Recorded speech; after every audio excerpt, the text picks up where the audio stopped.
सालથી Bharatiya Janata party મેં joint કરી છે અને ગુજરાત સરકારમાં નાગરિક પુરવઠાનો ડાયરેક્ટર પણ હતો.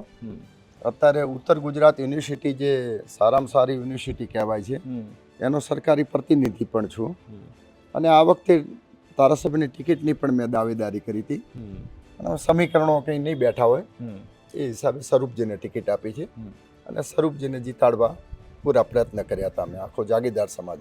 અચ્છા, સ્વરૂપજી આપ તો ભારતીય જનતા પાર્ટીમાં છો ઘણા સમયથી, પણ બાકી પક્ષના લોકો પણ આવતા હશે આપને મળવા?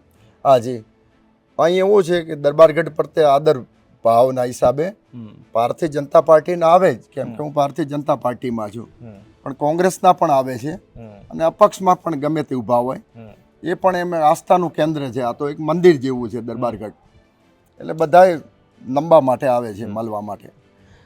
બાપુ, કોઈ અંતિમ મેસેજ અમારા વ્યુઅરને આપ આપવા માંગતા હો તો? આપની ગુજરાત ફર્સ્ટ ચેનલ છે, ખૂબ સારી છે, હું પણ ઘણીવાર જોઉં છું અને તટસ્થ સમાચાર કે માર્ગદર્શન કે નવું જોવા જેવી વસ્તુઓ આપ બતાવો છો, એ રીતે જ બતાવતા રહેજો. દર્શકોને પણ ખૂબ ખૂબ નવા વર્ષની શુભેચ્છા પાઠવું છું. જય માતાજી. તો આપણે વાવ સ્ટેટના રાજવી સાથે વાતચીત કરી અને ફરી એક વખત દેખાડી દઉં. જો અહીંથી દૂરથી ઢળતી સાંજે પાકિસ્તાનના પહાડો કહો, બોર્ડર કહો, પિલર્સ કહો, એ અહીંથી દેખાય છે. કદાચ કેમેરાની એટલી ક્ષમતા નથી કે હું ઝૂમ કરીને આપને દેખાડી શકું, પરંતુ